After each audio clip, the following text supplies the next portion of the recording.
The information in this broadcast is for educational purposes only and is not provided as a professional service, medical advice, or is it intended or implied to be a substitute for diagnosis or treatment. You are encouraged to confirm any information obtained from this broadcast with other sources and review all information regarding any medical condition or treatment with your physician and other appropriate healthcare providers. Hi, I'm Pete Levine. Welcome to Noggins and Neurons, Stroke and TBI Recovery Simplified. I'm a clinical instructor and clinical researcher. I've co-authored dozens of scientific journal articles about brain injury recovery, and I'm also the author of the book, Stronger After Stroke. I'm Deborah Battistella, occupational therapist, creator of the OT's Guide to Mirror Therapy, and an OT educator. I have a lot of experience working with survivors. Most of my clinical practice has been in a certified stroke center. Pete and I are especially interested in talking about what rehab, neuroscience, and clinical research all have to say about the brain and recovery. But don't worry, our job is to make this stuff simple. We're here to make it so that everyone, clinicians, clinical students, caregivers, and most importantly, the survivor, understands what it takes to leverage their great neuroplastic brain for recovery.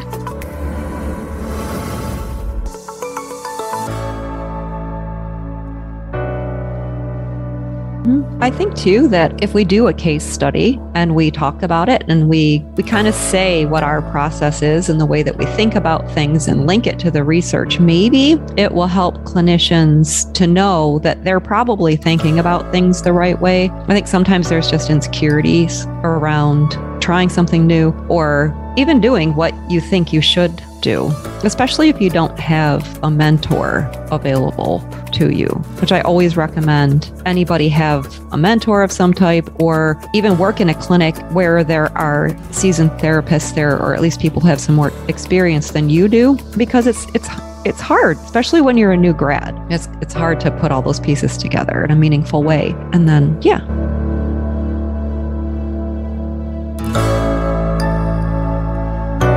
In the previous episode of Noggins and Neurons, Brain Splain, Pete style, Pete and I talked about my fast car and his work in research. And then we learned about learning, the circulatory system, the difference between the two, and neuroplasticity. We learned about motor learning, college, and motor cognition, and how motor learning is the original template for all learning. Pete talked about brain-derived neurotropic factor, exercise, sleep, and protein synthesis being essential for all learning to occur. We talked about the homunculus man, the motor cortex, and why hands-on learning is key for all learning. Pete talked about using eating, mating, and patterns to keep an audience engaged. We also talked about the Da Vinci man, arm span, and murmurations of starlings to understand how the brain works. We talked about repetition, challenge, and meaning being necessary for learning, and why we should celebrate small wins to help us stay motivated and feel life satisfaction. Lastly, we talked about hemispherectomies and the ability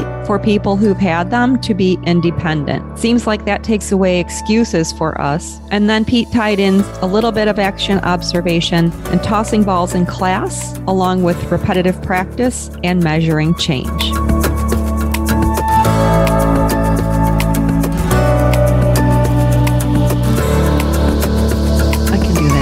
Ready to wing it? I'm ready. Are you ready? I'm ready. So, hey, Deb Battistella, how the are you?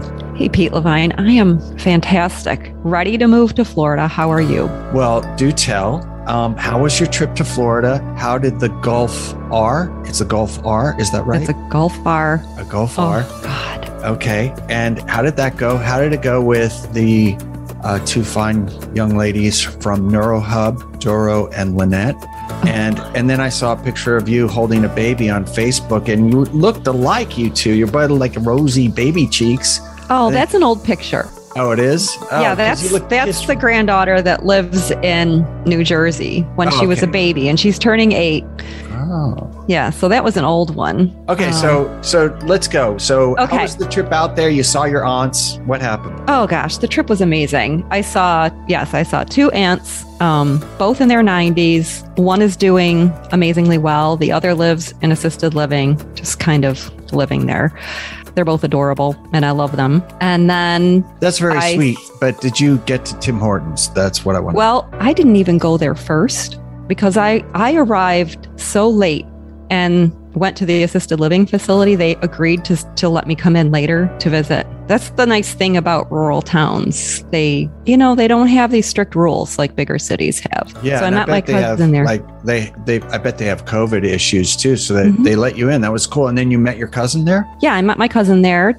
It's her mom. And so we visited with her mom for a little while. And then my cousin and her siblings own a restaurant. So that was closed. But because she's the owner, we could go there and hang out. And we talked until something I haven't done in a long time, but it was after 1 a.m. when I left there. And then I had the joy of driving in the hills of rural Ohio in dense fog to get to my hotel. And I was really thankful for white lines on the side of the road. Yeah, I can imagine. That's stressful. Yeah. Yeah, because I've been in really dense fog. Actually, my wife and I traveled in one, and I couldn't see her. And she was, probably 50 feet in front of me. We're going 50 miles an hour. It's like, you don't know. So that sucks. Yeah. It's Welcome to Ohio. Scary. Yeah. The best part. And so that was fun. So how long did it take you to get, did you go straight from Ohio and then you went to your hotel and then you went straight to Florida? I did this over 4 days, 4 days there and 4 days back. It was a nice, relaxing trip. Oh. Yeah. And then I drove right on to Tampa. Stayed in this amazing condo. So the ocean was on one side and a river was on the other. No. And I saw a dolphin. In the river? In the river. In the river? It was in the river. A saltwater river.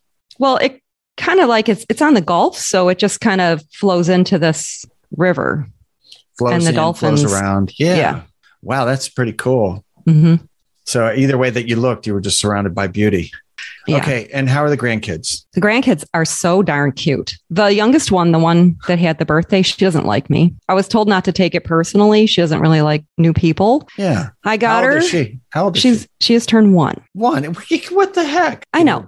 No, she let me hold her because I had her bottle. Aw. Yeah. So, if you have the right tools, they will let you. Mm-hmm. Yeah. Yeah. It was fantastic. Fantastic. So, Neurohub. So, can I just say that driving to Neurohub was maybe a tiny bit stressful? Why? Because you really have to drive like you're on a race. Like those people in Florida, they think they're on a racetrack. They weave in and out and such. Yeah. And I made it there alive, and I was really happy for that. They have a really cool business. Like aesthetically, it looks cool because the building looks kind of cool, or is it just building? It's in this really cool building. It's very quiet. It's very modern. Their clinic it's a clinic. It has clinic items in it. So theraballs, therabands, anything with a thera in it. Yeah, tables. Okay. Yeah. And I got to see someone using the Recoverix system that they talked about. Brain computer interface. Mm-hmm. Yeah. And that was, it was just what they told us it is. And so I got to watch this person using it. He had the cap on his head. He had the functional e-stim hooked up to both arms. And the computer screen shows a picture of the arms. And he wears headphones. And he's given directions for which hand to lift up. And then on the computer screen, an arrow points to the one. The cool thing with that is the correct area of the brain has to activate in order for the e-stim to be triggered. So that was really, really interesting. Let me ask you a technical question about that, because you said it was bilateral, right? So they had e-stim on. Where were the electrodes? Were they on the finger extensors and wrist extensors? Mm-hmm. Wow. Yes. Was this person bilaterally involved? No. And so it was just e-stim coming through there. Mm-hmm. And did e-stim go to both the less affected side and the more affected side? Yes. Was it the same number of milliamps, do you know? Or was one a lot stronger on the affected side? I don't know. Oh, I didn't think man. to ask that question. That's a good question to ask when they come back on. They need to come back on is the dealio. Mm-hmm. Yep. Yeah, they will. Good. The cool thing about this person that I saw is the tone is improving. Apparently the spasticity was so bad that skin issues are there. And in a few visits and a few sessions, it's improving, and his arm is relaxing. So that means it's affecting the brain. Yeah. So right? I would think so, because if you can reestablish brain control over spastic muscles, then the spinal cord can go back to being a spinal cord and not the controller of the muscles. And because it's a good spinal cord, it's a good messenger boy. It's just a terrible brain. It's a very basic brain. And all it says is flex. And that's what spasticity is. Did they mention how they're measuring spasticity? Are they just using the Ashworth? Or, okay, that'll be a question. I think that's a question I'll be asking them so that we can get, so that's really cool. What else? Yeah. Was there anything besides the brain computer interface that the RecoverX that they were using that was awesome?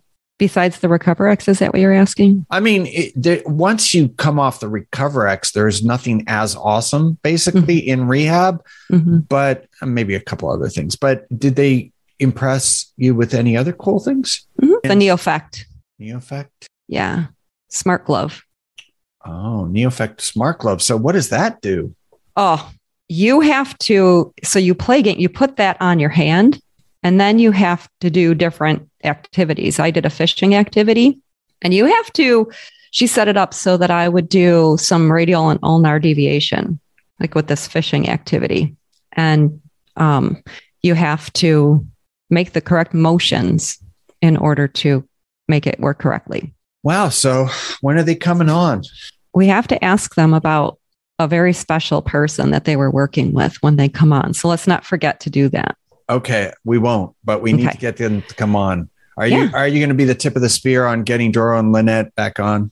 I sure will. Okay. I know they wanted to have some time after people were using that RecoverX, and people have been using it now. So yes, I think it could be enough time.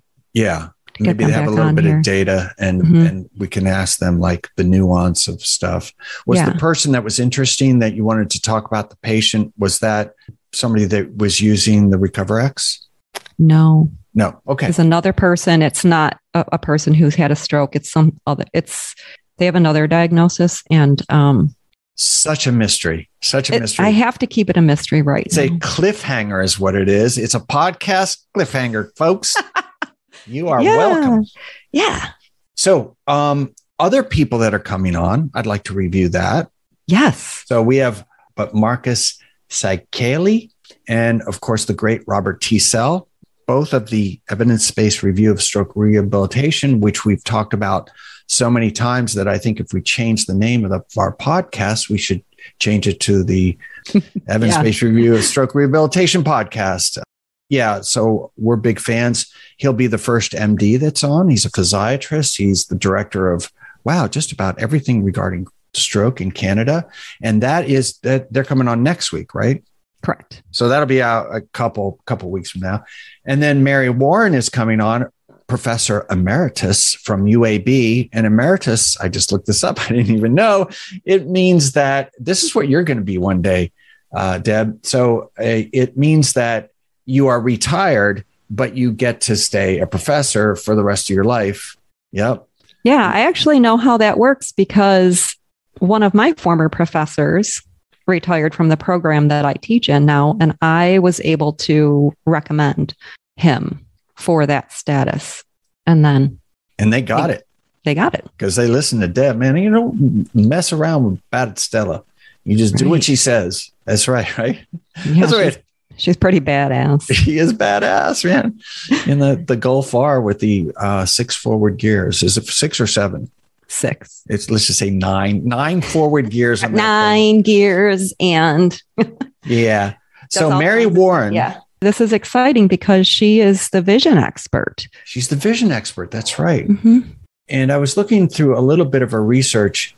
So she lives in Lawrence, Kansas, which is not near University of Alabama, Birmingham. And I guess she's retired there now. So now all she has to do is talk to us on our podcast and tell us everything she knows about vision recovery, especially from the occupational therapy perspective, because that's what she is and that's what she taught. I'm really looking forward to this interview with her because I do think that a lot of OTs struggle with knowing what to do around vision problems. Yeah, absolutely. I mean, it's weird because when you think of vision, you don't automatically think of occupational therapy. But that's the thing about occupational therapy. I think in some ways it's so much more flexible than PT. Probably, I hope what she talks about is not, is the cornea working correctly but how visual processing happens and how it is highly neuroplastic. And so you can use that neuroplasticity the brain has to maybe reestablish things that you've lost because of the brain injury. I used to tell this story in my CU talk. So the woman has been playing tennis from the time she was 5 years old, right up until the day of her stroke. And tennis involves a lot of visual acuity stuff. You got the arc of the ball and you got to pick up the spin of the ball as it hits the ground. Like it's really quick vision processing. A lot of processing goes into that.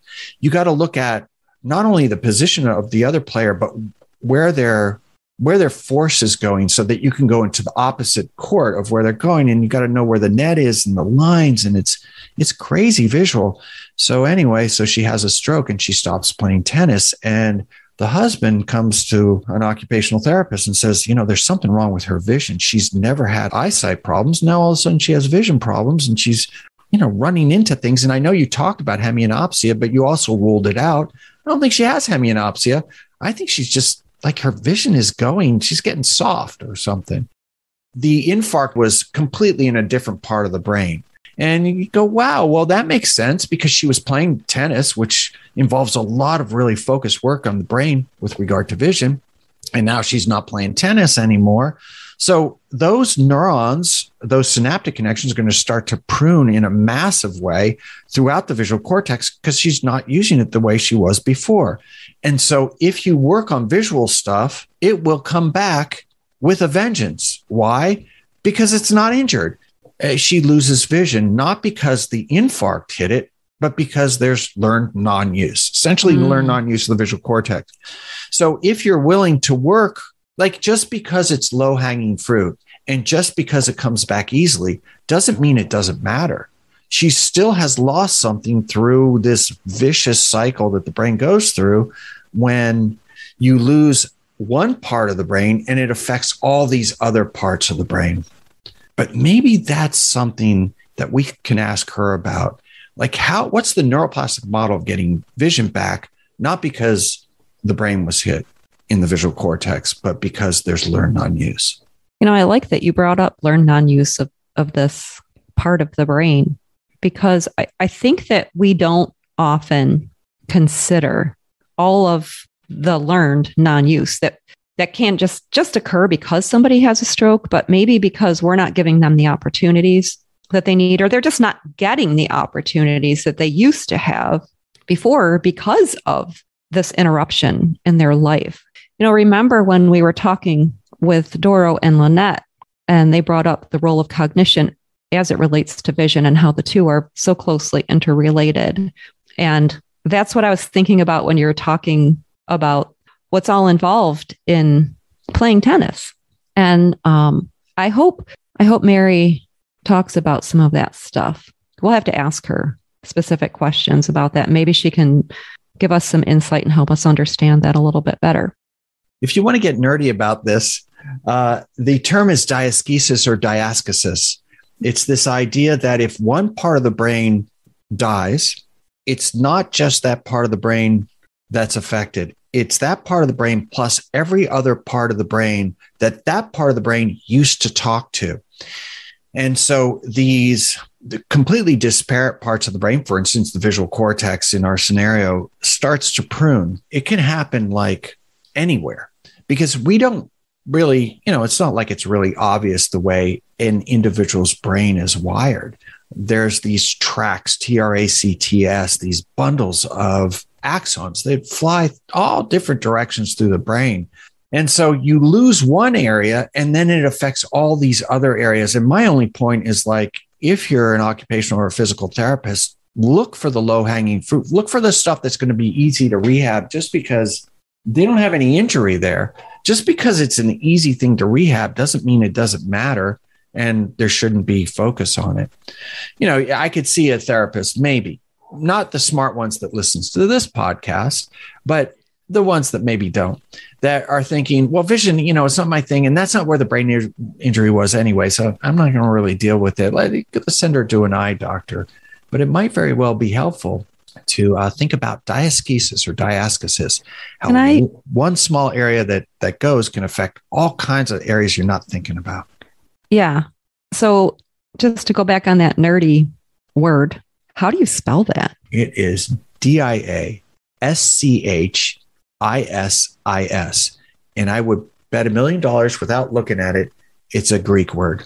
It's got that kisis, dukakis. It has that isis at the end of it. Because you know how all medical terms are either Latin or Greek because they came up with pretty much everything. I am going to give a link to a blog entry where I wrote about diaskesis or diaskesis. I've heard it pronounced both ways. So now this pruning question comes up to my brain here. Is that is this occurring because of that natural pruning that happens after a stroke? Like, so it can happen anywhere, not necessarily because somebody's not doing something, but because of the stroke. Is that correct or incorrect? Diaskesis is based on you're no longer doing something. It's really the way of defining that an area way over there will affect another area way on the other side of the brain. It's that effect. Okay. We so compartmentalize the brain that we think that if this area does this thing and that area does that thing, and that's not the way the brain operates.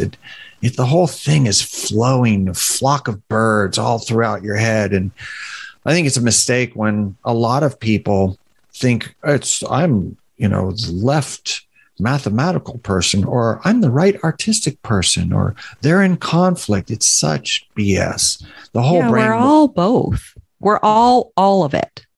That's true. But also, if you're doing a mathematical calculation, it doesn't just happen on the left side. It flows to all different parts of the brain.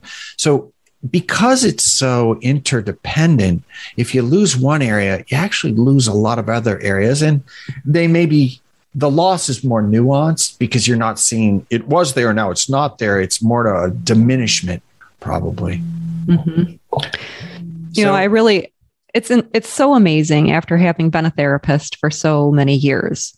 And if you want to learn something new, do a presentation, which this is why you're so smart, I think, because you do so many of them. When I started doing more and more research on mirror therapy, that's when I started to discover how many different parts of the brain do things other than what I was taught in school. So it helped me to understand that the brain isn't compartmentalized, like you're saying, but everything's intertwined. Yeah, for sure. And, it's funny because my daughter just called and she always has this habit. I'm telling you, she calls me during class and my phone goes off and it's like very embarrassing. And she would call me during CE class. And then she just called right now and the phone's buzzing. And I didn't really hear what you said. All I heard was something very complimentary. So can we go over that again? Oh, just that when you put your phone down. I do a lot of, I was like, what a terrible, you are such a professor. Put the phone down. Out. Now, when you at school, when you teach in your occupational therapy program, because we have a professor in the neuro class that I'm involved in, and she's just like, do not pick up that phone. Everybody has a laptop. That's cool. But they make them put the phones in the, so how are you guys dealing with that? I ask people to put their phones away and not get them out during class. Most of the time, people are respectful.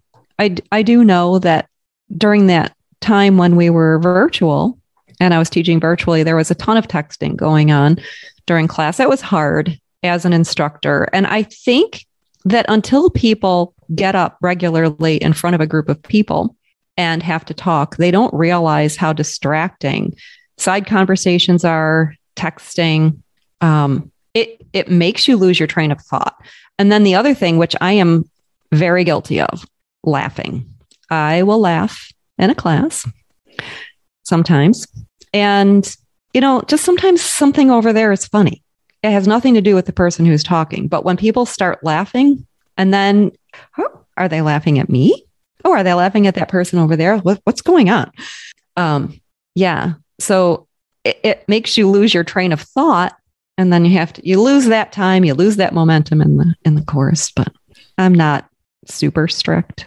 But usually if somebody has a situation where they need to leave their phone on or they're expecting a phone call, if there's something going on with a kid at home, they will let me know. And then we just deal with it. Yeah. So like with regard, and I know this is not a podcast about public speaking or teaching or anything, but I will say I could write a book because I've done so many CEU talks of things that can just be disconcerting. Like I've had situations where the whole talk is going great, but there's one person in there giving me the stink eye. They're just like, and a lot of times I misinterpreted the stink eye, thinking that it was the stink eye, but they were really interested. And they came up to me afterwards and they were like, yeah, I want to talk more about this thing and the other thing. Of course, I've also had the situation where somebody, and they always sit right in front of the podium. The bad actors sit right in front of the podium because they want to be in line of sight of everybody and they want the attention on them. And I've had some. So what I started doing after a couple of years of this is I took the podium. I always like standing on the right side of the room. And I put the podium on the left side, drawing all the weirdos towards the podium. And I swear it worked great. It was like if there was a character that really wanted to disrupt things, they'd be over there. And, disruption isn't always bad. I've had people disrupt things and turn the course into something really cool. But yeah, coming in late, that's a great one. Because I talked about this before, like the 4 things that humans always pay attention to. And you were like, sex, that whole joke. Yeah. So the 4 things we always pay attention to, can I eat it? And will it eat me? And that risk of potentially being attacked, people walk in from the back of the room and everybody's back is to that person walking in. Their head has to snap to that person. And so I've done things where I'm in the middle of a talk and I'm going, and the secret of the universe is, and I have everybody drawn in and somebody clangs through the door and everybody goes, snaps to that person. They go, is she the secret of the universe? Did she just come in here? Is that God? It's like, what are you doing? You just wrecked my whole point in my whole class. And then you feel like some stupid, like Harvard professor. How dare you interrupt me? And then it's like, then you feel bad and whatever. So that was a tangent. Okay. Should we get back on who else that we have coming on? Sure. So I don't know if you've noticed this, if you've been on the Podbean site and looked at our stats. I have not. You have not. So just, I've been on vacation, a true vacation, except for getting excited about people joining the Facebook group. Yes. And that was only probably because I pestered you with it. So we have more listeners in Australia than we do in England and Canada combined. Wow. So, yeah. So thanks, Australia. Yeah. Yeah. So invite us down there but be careful because Deb will come. She'll show up. She will show up. Yeah. So we have somebody from Australia coming on, a professor. And I mentioned these guys in a podcast where they had done work on helping people that have had brain injury try to reestablish their emotional connection with other human beings. And this, of course, is mirror neurons in the brain, this thing that allows us as human beings to be very sensitive to what other humans are thinking and feeling through facial expressions and body postures and voice and everything that humans do. And so they know, and we know, that emotional responses are either deadened or off kilter somehow after a stroke or after an acquired brain injury. Their work has to do with trying to get that back on track. Dawn Newman, D-A-W-N Newman, Dr. Dawn Newman, associate professor and research director, physical medicine rehab at Indiana University. And so they're going to come on, and it's her and Barbara Zupan that is head of, she's also a PhD, head of course. This is in Australia. They call her head of course. I think that means head honcho. I have to ask her. Grand Poobah, speech pathology, College of Health Sciences in, and I forget where she's from, but I looked it up, and she lives on like near the beach, and it's absolutely gorgeous. So I'll have to ask her about that. But that's what they're going to talk about. Is there a neuroplastic model for reestablishing what mirror neurons do in people? Because it looked like maybe they were on the cusp of talking about that in some of their research. And so we're really looking forward to them. I'm very much looking forward to hearing what they have to say and learning from them, because I'm in a couple of Facebook groups for people with traumatic brain injury or their caregivers, and it's a big struggle. The whole managing emotions and the damaged relationships that occur resulting from people's inability to manage their own emotions or read other people. And it's just, there's such a big opportunity and need in that area. So she's from CQ University, and it's CQU. So they put all three letters together before they write out university, and it's in Yeppoon, Yeppoon, Australia. And this is on and I'm scrolling out on Google Maps. It is on the eastern seaboard of Australia. So I have questions about that, like, sure, because she did a presentation. This is how I found out about them, with ACRM, the American College of Rehabilitation Medicine, which, by the way, I'm doing a talk with this year. So you should come virtually to that. It's about neuroplasticity and something. Thank you. And so it's going to be really cool. And of course, we're going to be doing it later than we usually do it. 7:30, I think we said, was it? Or 7:30, because in Australia, it's going to be 8 a.m. the following day, the next day. They're ahead of us. They're a day ahead of us. So this is going to be kind of weird. We can ask her, what's it like tomorrow? What stocks go up? Yeah. Okay. That was weird. Let me move on. So we got a bunch of people. Oh, and I have a couple of bits of news. So first of all, remember how we were going to give 20% of everything that we made through donations to our Venmo account at Neurons, by the way, to the Brain Injury Association of America. Yes. Well, we were able to do that, and it was very nice to be able to give them money in the name of our podcast. And so thank you for all the people that donated. We thank you. The Brain Injury Association of America has also thanked us, or thanked you through us. So thank you. Yeah, thank you. That was nice. Mm-hmm. And here's another little tidbit that nobody probably cares about except for me. I was in negotiations with Springer to do a 4th edition of my book. That fell through. Really? I just couldn't take it. Springer, which is the 4th biggest publishing house in the universe, the book is published under a subsidiary of that called Demos Health. Okay. But they were just doing distribution for Demos, and then they just bought them out.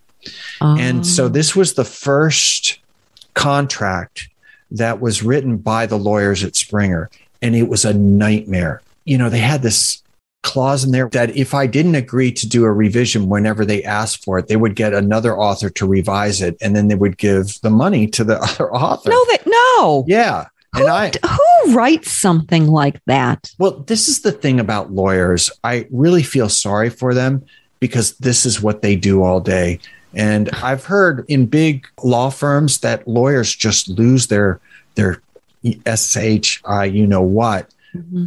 and have emotional outbursts. They are under a tremendous amount of stress because this is what they're doing all day. Do you ever watch the show Suits? No. Meghan Markle? Yeah, no. Like that isn't far off from, and they're throwing things and they're always angry. And so I just imagine a bunch of a bunch of people just doing that kind of stuff. They also had another thing. It was a non-compete clause. And the non-compete clause was all about, you can't do anything in any form that might compete with the book. So sorry. Yeah. But why do people want to take other people's lives and livelihoods away? That doesn't make sense to me. You are that book. And so, you know, like even the podcasts, I would have to go to them with every episode and say, I talked about something that was in the book. Is that okay? And then every talk I do, and theoretically every class, and the irony is that now that I'm not doing it, of course, I'm going to write a book that's going to compete with my book, and I'm going to make a lot more money. But it's not about the money; it's about the fact that I wanted to update the book, and now I'll be able to update it in a freewheeling way. I was able to keep them at bay with regard to non-compete clauses in last two contracts. The first time I did it, the editor broke down in tears after I said, "Are you sure you're able to negotiate this? Because I can't have it. Is there somebody else I should talk to?"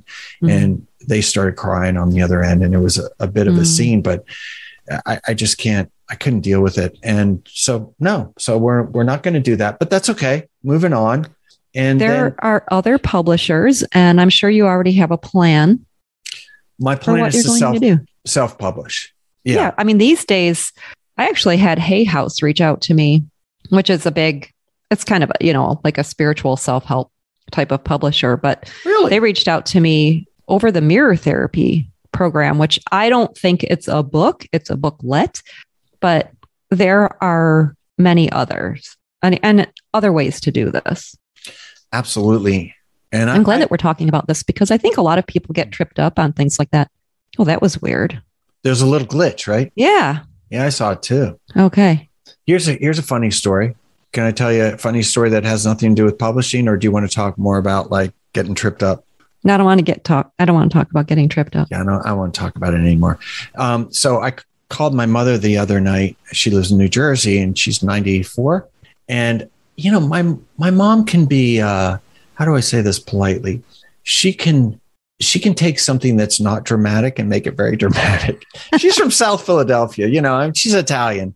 And so I'm talking to her and she's like, "Oh, it's terrible here." I'm going to do a great disservice to her voice. It's terrible here. There's lightning and there's tornadoes and it's raining and it's just, I can't go to sleep and it's horrible. Did you hear what happened in New Jersey with the flooding? It was Ida that went up, and the entire Manhattan subway system was flooded.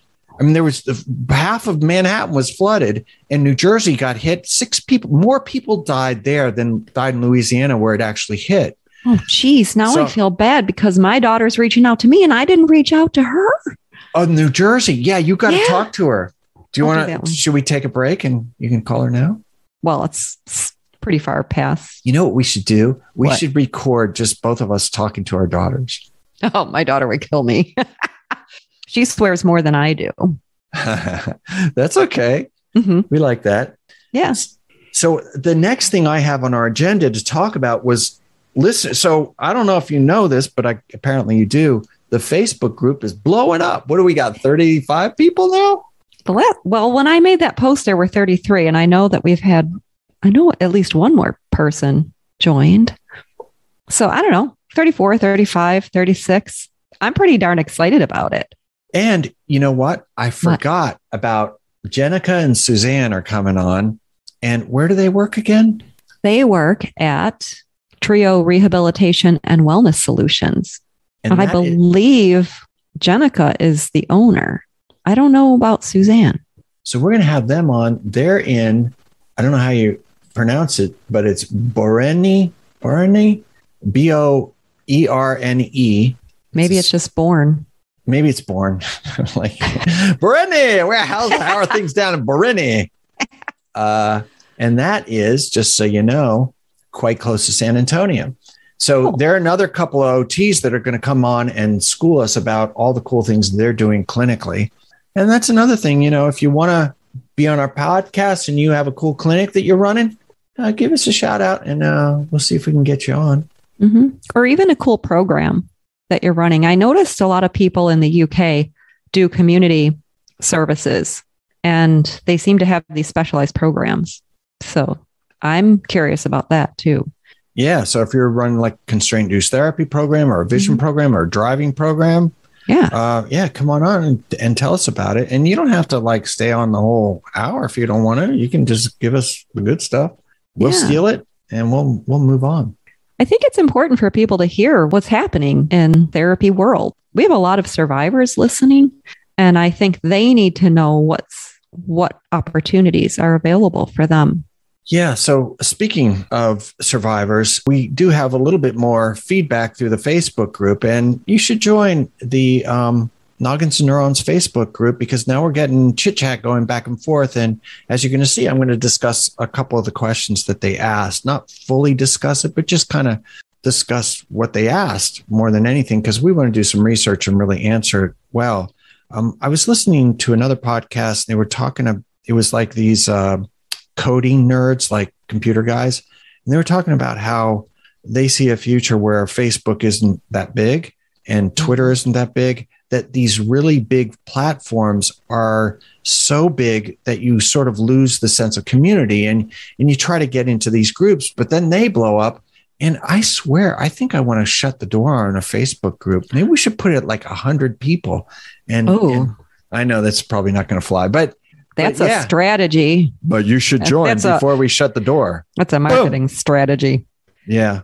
So, so let me go through a couple of questions, because I had asked the question.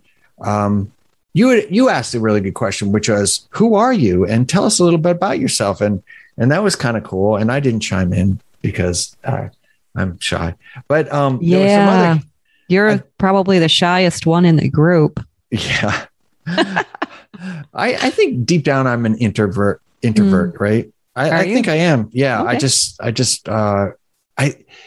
Going in front of an audience to me is like standing at the top of a double black diamond. And I've done that before too, where you're just like, can I do this? It's just the ultimate thrill. I don't do hang gliding. I get in front of an audience and just, it's great fun. And it usually works out. So I asked the question, what do you guys want us to talk about on the podcast? And we had a survivor, and I'll just give her initials because I don't want to give her name out to the world, but it's JSD. And JSD said, "I'd like to hear more about the differences between hemorrhagic and ischemic strokes and the implications for recovery. There's a brief discussion in the episode called Clarification at 5:31. 5 minutes and 31 seconds, and I would really like to learn more. It seemed to say that learned non-use is less of a concern in hemorrhagic stroke, and I've never heard that before.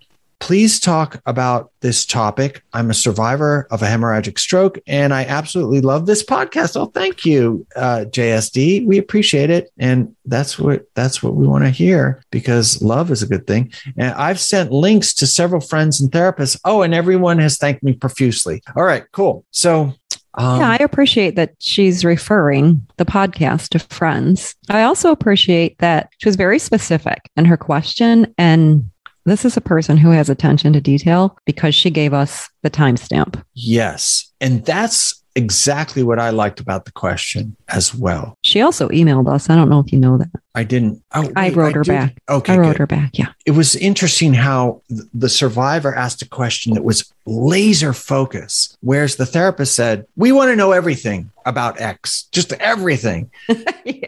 And so I have an idea for the next way that I'm going to ask that question, but so that was really appreciated. So we don't have this really broad question, but a very specific question, but it makes sense that the clinicians ask broader questions, because this person's looking at themselves almost as a case study, whereas the therapists are really thinking about all their patients. So I understand that. I think in the future, the question for the Facebook group and to other people that, want to contact us is that maybe try to make it a little bit more focused. And so I think the question should be, what's a good case study? Give us a patient Give us a three-dimensional perspective on a patient. Well, while you're talking about all of this, I'm having a really big idea. Not that we should put this on the podcast. You should take this out. But, maybe one of the survivors in the group wants to be the case study person. Wait, why can we not have this on the podcast? I don't know. I get nervous about my ideas. I always think, they're not that great. Aww. I know. No, shoot them down. No, that's a really good idea. And I wonder if that will be better than going to clinicians necessarily first, although clinicians could chime in too. I do consultations for survivors. We get on Zoom with a caregiver and hopefully the clinician. I just listen to them, see what their ambitions are, and then send them a list of suggestions that they then bring to their doctor and to their clinicians, because sometimes stuff that's in research doesn't show up clinically. The lag time between what we call bench and bedside, between what happens in research and what happens with regard to a patient in rehab, it's notoriously long. Like, it's not going to be long in oncology because people die of cancer. So you can't delay a treatment that shows up at Sloan Kettering or Mayo Clinic. But in rehab, you can kind of do whatever you want. Nobody's going to die of bad rehab. And so there's this huge lag time. So I like the idea of having a case study that we can sink our teeth into, and maybe they could send us a little bit about themselves and then have them come on and explain like what the dealio is with their recovery.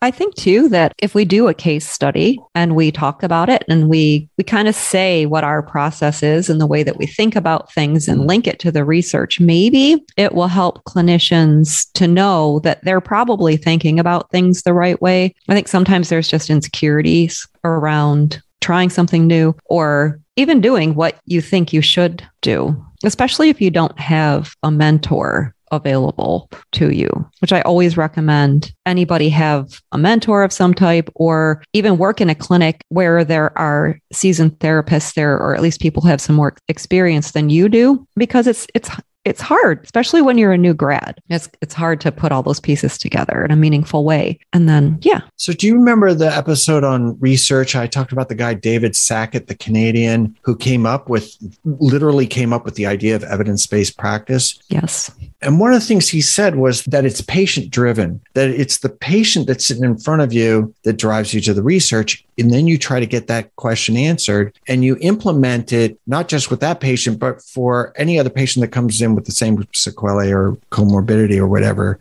So this idea that clinicians get overwhelmed, they absolutely do. But if you're patient-driven, then you don't have to read everything in sight. This is a good idea. I think we should do this. Well, there's more to it, but we'll talk about it later so these people don't have to get bored while we're brainstorming.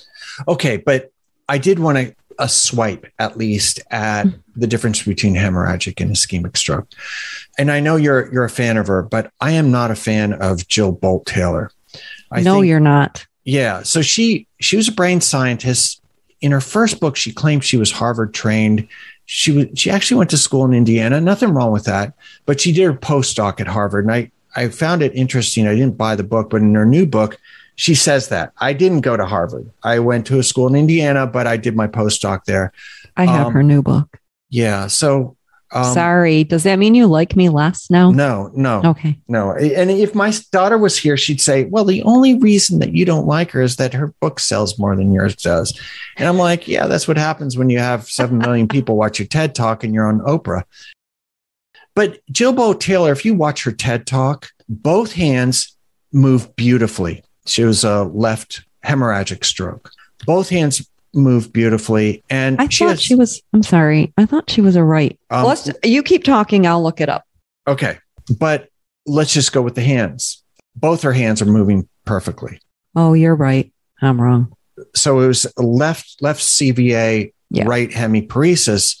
And look, don't get me wrong. I am not saying that she didn't go through hell. Because the scar, so in her first book, she has a picture of the very dramatic scar, and it's long and gnarly on her shaved head. What she doesn't have, and I always found this kind of confusing, she's a brain scientist. Why not a picture of the brain, the MRI or the computed tomography, the CAT scan? These scars in hemorrhagic stroke, as they try to release the pressure on the brain of this blood that's building up, they're dramatic. It's a horror show. I don't deny it. But often once they get that blood off the brain, there's this remarkable recovery. Now you have a larger chance of dying.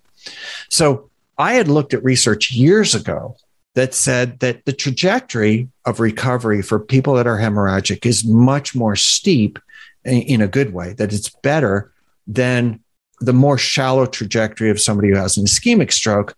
So you have Sharon Stone, who's written a book, who had a stroke. It was a hemorrhagic stroke. Jill Bolt Taylor, hemorrhagic stroke.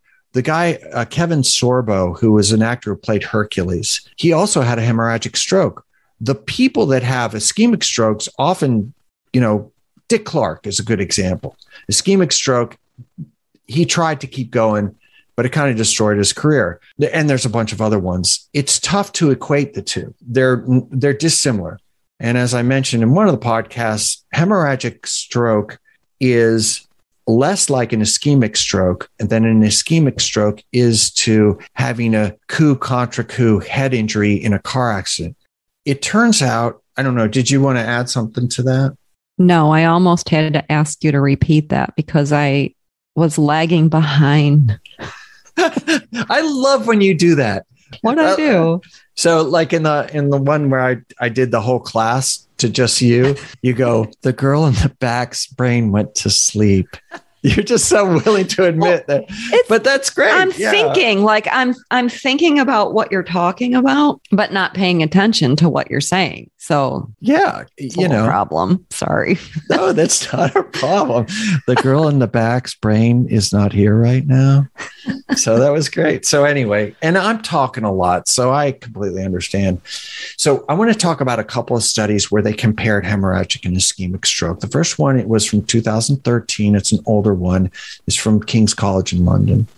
They had said that generally there is some suggestion among researchers and clinicians the trajectory of recovery may be faster for what's called an ICH, intracranial hemorrhage, a hemorrhagic stroke, than that of an ischemic stroke. That's after an equivalent initial stroke severity, right? So it agrees with this idea that hemorrhagic strokes come back better. Again, not to, diminish anything that a hemorrhagic stroke survivor has done, including Jill Bolt Taylor. It's phenomenal when you recover. This is a good thing, and I love it. And I'm sure you did a lot of really great things. Here's what I'll say about Jill Bolt Taylor. A good thing is she emphasized sleep. Mm-hmm. She talked about how absolutely exhausted she was, and why do you keep waking me up? And yeah, we know how important sleep is.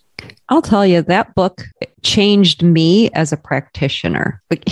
Reading a person's account of their experience. So I learned from reading her book that I need to understand what's happening with this person. And it's different when somebody has written about their experience and they share things like, why do you keep waking me up? The other thing that really changed my practice was when she talked about how people would ask her a question. She knew the answer, and it took her some time to find the answer in her brain. And she related her brain to like little file drawers. Like she kept searching for the answer, and she appreciated the people who gave her time.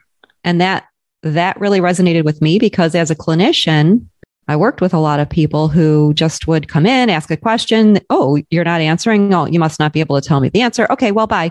And that always disturbed me. She's absolutely right about that. And I agree. It really bothered me when husbands would finish the sentence or the thought of the dysphagic or aphasic stroke survivor. We'll call it aphasia, but sometimes they can talk. It just takes a while to get it out. Yeah. If you want to say, I speak aphasia, that's the first thing you got to do is slow down. Mm-hmm. Yeah. They want to talk. Yeah. You got to give them a chance.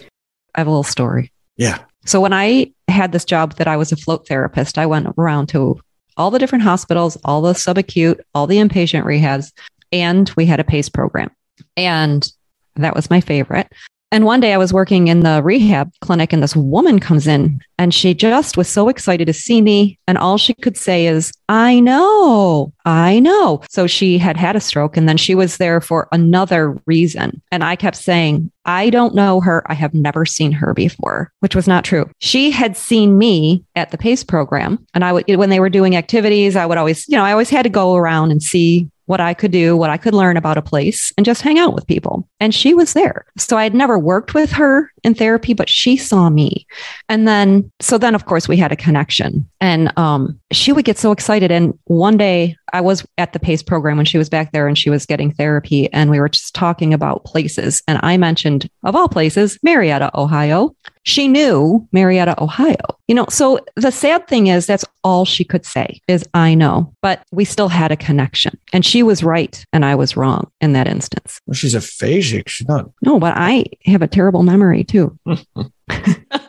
You want to hear something weird? Yeah. Let me talk about Jill Bolt Taylor a little bit. So I just looked her up on PubMed, and I don't see anything published under the name Bolt Taylor. However, I do remember looking up and seeing her resume someplace. And man, the kind of research that she was doing was like heavy duty brain research. Like it was like way over my head. It's like molecules and it was intense stuff. Well, her story is her brother had schizophrenia, and she wanted to help people with that diagnosis. Yeah. And that ended up being what she looked at, right? Wasn't it mental illness and the representation of molecules in the work? Yeah, like really heavy duty brain stuff.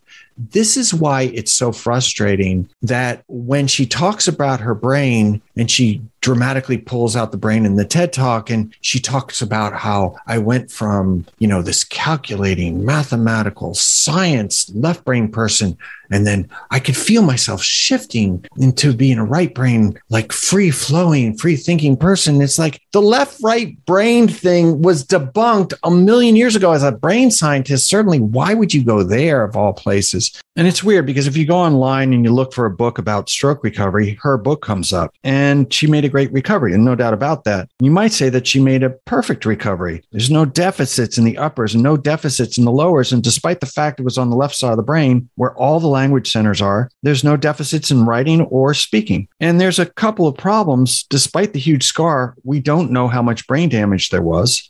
And that's certainly forgivable in a book by somebody who's not a brain scientist, but I'd like to see the scan. And then there's also a more germane issue to this discussion, which was it was a hemorrhagic stroke, and the percentages of ischemic versus hemorrhagic stroke it's a 85% to 15% split, 85% ischemic, and the outcomes are different. So it's not a real good template for 85% of the people that have had an ischemic stroke. And she's a great communicator, clearly. Within the story of any survivor, there's going to be gems of wisdom, whether it's Kathy Spencer or Jill Bolt Taylor or, or Sharon Stone. Okay, well, I'll stop I think the talking point, about her. well, no, I think the point that you're bringing up right now is that everybody's story is important. Everybody has a story, and everyone's story is important. And that's one of the things that I think is a little frustrating for clinicians right now here in the US, because with the productivity demands, they're not able to connect with the people that they work with, hear their story, find out what's important to them, and incorporate that into their practice. And I'm certain it's frustrating for the patients as well. Yeah, that's the side of therapy that you are really good at expressing, that sort of empathetic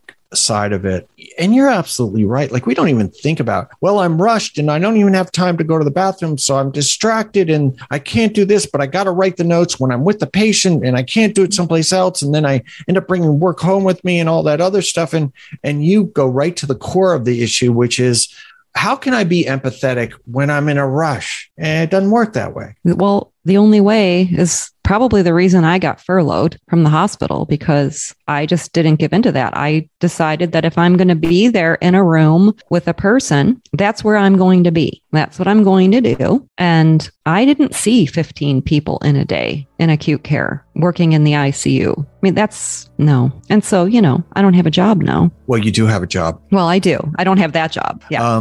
What do the Buddhists say? Be here now. Mm-hmm. You can't be here now when somebody's breathing down your neck. Anyway, I think I should get back to JSD's brilliant question. What's the difference? Too. So King's College London, they looked at 3,177 patients that were ischemic, 553 patients that were hemorrhagic. And that stat is really interesting because you always think about 85% of strokes are ischemic and 15% are hemorrhagic. And that's exactly where the stat falls. 85.2% ischemic or block strokes and 14.8% hemorrhagic strokes, bleed strokes. So it falls down, the stats are right there, 15%. That's the other thing about hemorrhagic stroke. We should hear their stories, but there's a predominance of books and all kinds of things and podcasts and everything else from people who have hemorrhagic strokes. And in some ways, it just doesn't translate well to people who have had ischemic strokes. And, you know, if somebody says, well, Jill Bolt Taylor got better, but I didn't, well, that's because she's a brilliant brain scientist, or because Sharon Stone is really good looking, or because, Kevin Sorbo played Hercules or whatever, like they're special people. Well, part of it is that it was a hemorrhagic stroke. So the main finding from that study was that functional outcomes were much better in people that had a hemorrhage than had an ischemic stroke. But that is a, 2013 article. And there was another article in 2020 that was really interesting from University of Florence in Italy. Wow, that'd be a cool place to visit. Mm-hmm. Imagine working in Florence. Be great. And a few things that they found was that bleed strokes were younger by 7 years. And we know that younger people get better faster, irrespective of bleed versus block. So that could have a huge impact on outcomes. Hemorrhagic stroke survivors required longer hospitalizations. About 40 days for ischemic, for block strokes, and 80 days for hemorrhagic strokes. Well, I can tell you that my friend Anne was in the hospital from the summer until just after Christmas. She had a hemorrhagic stroke. She had a hemorrhagic stroke. Yeah. Mm-hmm. I mean, you would expect with hemorrhagic, because there's a ginormous surgery almost always. There's holes in the head. They got to clear the blood clot out. Hemorrhagic strokes had a more severe initial clinical deficit. With both groups, age and initial stroke severity was the main prognostic indicator. Well, anyway, Deb, I had a ball as usual. This is fun. Yeah. All right, guys, Thanks for listening, and you'll hear from us soon.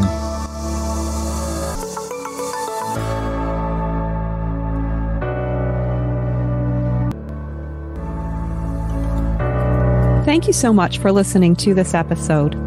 We appreciate your support and would love to hear from you. Ask us questions and share your thoughts by email at NogginsAndNeurons@gmail.com. That's Noggins, the word and spelled out, neurons@gmail.com. If you like what you heard, please share this podcast with others you think will benefit. Also be sure to subscribe and leave us a review. We'll catch you next time on Noggins and Neurons, Stroke and TBI Recovery Simplified.